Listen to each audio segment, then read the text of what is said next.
Hey guys, welcome back to my channel. My name is Rachel from the Behavior Check-In. If you are new here, I am a special education teacher in Mississippi, and I work with elementary school age kids, and I love behavior. That's what I work with. And my videos are mostly teacher content, behavior tips, and parenting tips, because I am also a parent of a child with some emotional behavioral needs. So if you like what you see and you want to see more, make sure that you subscribe, because I would love to have you here on my happy little family. And you can also head over to my Instagram. So we are in the middle of IEP season, March Madness, if you will. It is a very busy time to be a special education teacher. If you are not familiar with being a special education teacher, we have to do these things every year called IEPs, individualized education plans.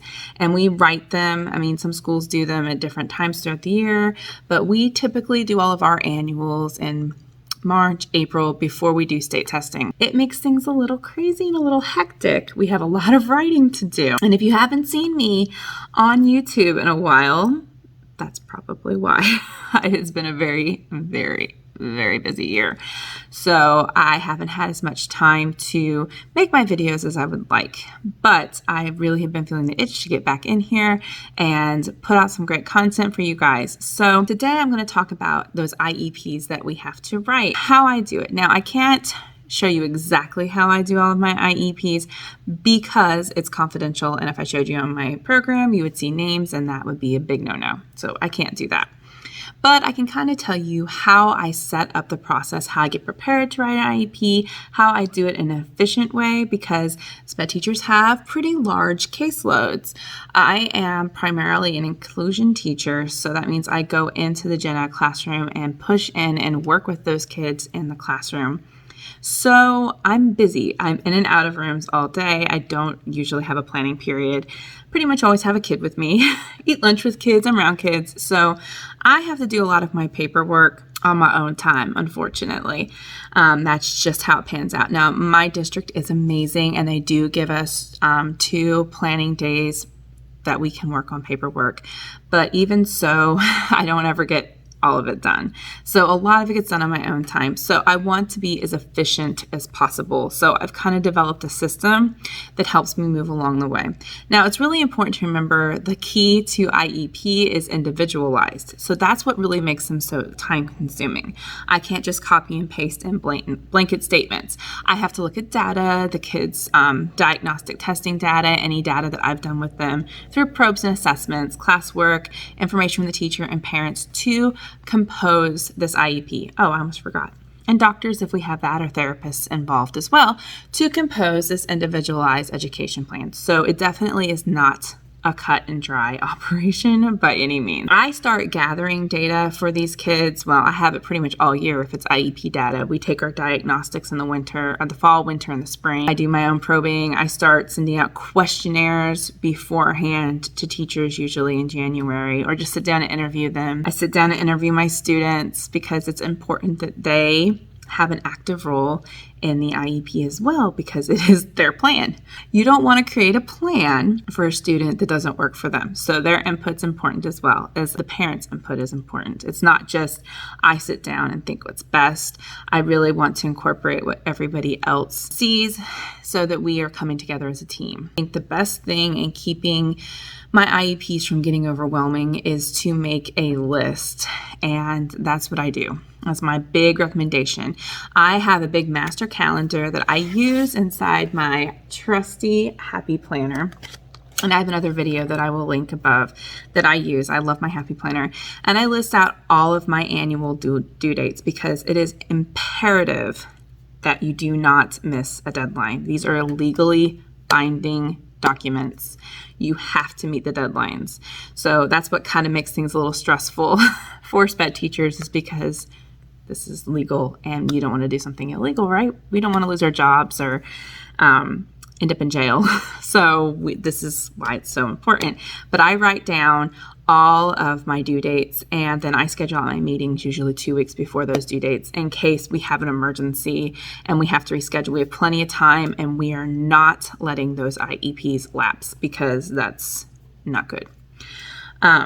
So I go through and do that. Then I look out there at the 2 weeks in advance mark, and then I find a date that I think is going to work for all the parties that need to be there. We have to have a general education teacher there. We have to have an administrator there. I, as a special education teacher, need to be there. The parent needs to be there. Any related services, speech, therapist, OT, PT, behavior specialists, they all need to be there.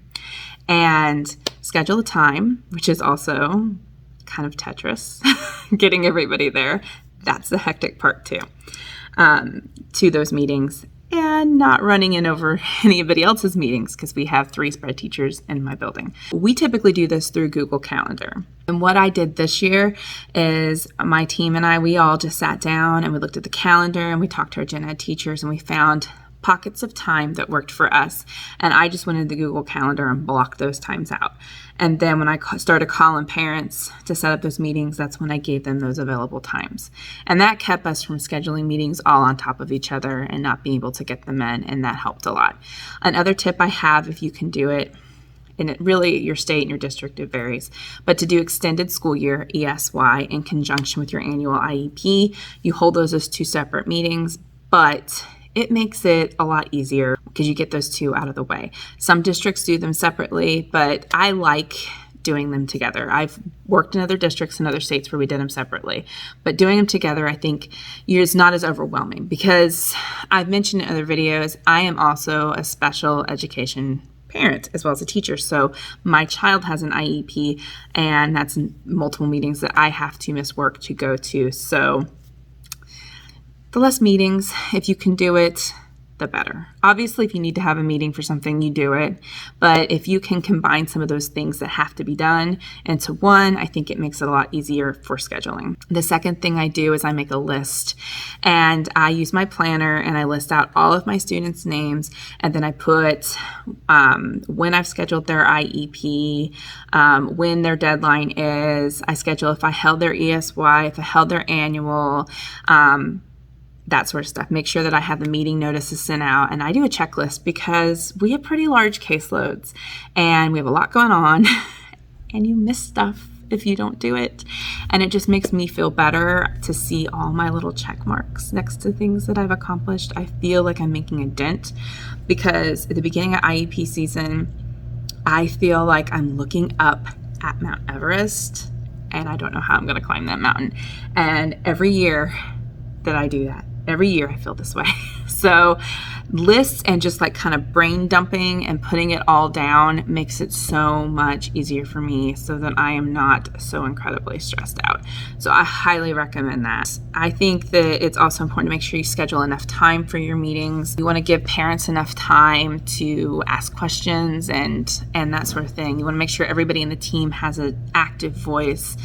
Oftentimes, as a special education teacher, we kind of end up being like the whole meeting, and that's not necessarily a good thing. Like the gen ed teachers need to be actively involved. The parent needs to definitely be active involved. Your students, if it's appropriate, by all means need to have a part in it. I always make sure that my students fill out a survey and they talk about what they like, what they don't like, what their favorite classes are, what they want to be when they grow up. I ask them about their accommodations if they feel that they're helpful, because there's no sense in giving child accommodation if they don't want it. For example, I had an IEP as a kid and I really did not like small group testing because I felt like it was really embarrassing to be pulled out from my class and have everybody know, oh, look at Rachel, she's getting this or that. I just felt uncomfortable with it. So I didn't like that, but I did like extended time because I had a lot of anxiety and I knew I had time. I wasn't under a time constraint. So it's important for the kid to have the opportunity to voice that concern, and also to have the adults and the teachers in there talking about what they think is helpful for the child as well. So you want to have enough time to have those discussions. Another thing that I do is I do write my IEPs ahead of time. Now, this isn't predetermination or anything. This is just for time's sake when we get into our meetings. And I send my notices out to my parents and my copies of my drafts beforehand so that they can read over it if they have any questions, and the gen ed teachers and everybody as well. They have a chance to look over it, and then they can say, hey, I saw that you gave this kid this service. I don't know if they necessarily need that or whatever. Or the parent can say, hey, I'm really concerned that my son doesn't do so well at this seating. He probably needs to sit in the front of the class. And it gives you that chance to discuss it as a team, because we're human and we got a lot to write. So we need all the help that we can get. So make sure you utilize people to read over your stuff, and that way everybody's involved, and also you are less likely to miss stuff. Another really helpful thing that I do, I'll be the first to admit, I am not a very good speller.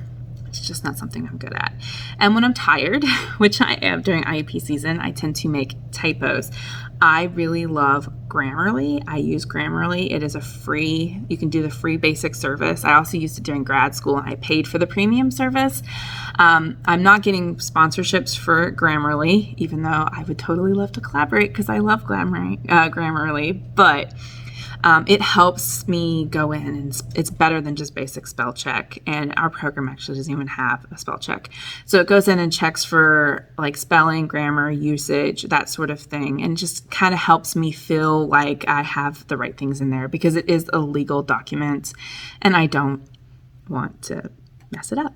So I love that service, and it helps just because I'm not a very good speller. I know that is my weakness, and I think it's important to recognize what your weaknesses are and go in there and fix that. That's pretty much what I do for when I write my IEPs. If you have any questions, leave them in the comments. If you have any suggestions of things that you do that help make your IEP writing more efficient, please let me know below. We are a family or a community. I'd love to hear your ideas, or what you would think if you are a parent or another teacher, a gen ed teacher, what would be helpful for you in an IEP meeting or to help the IEP process run a little bit smoother. So just let me know. So thanks again for coming to my channel, and don't forget to hit that subscribe button, and I will catch you in the next one.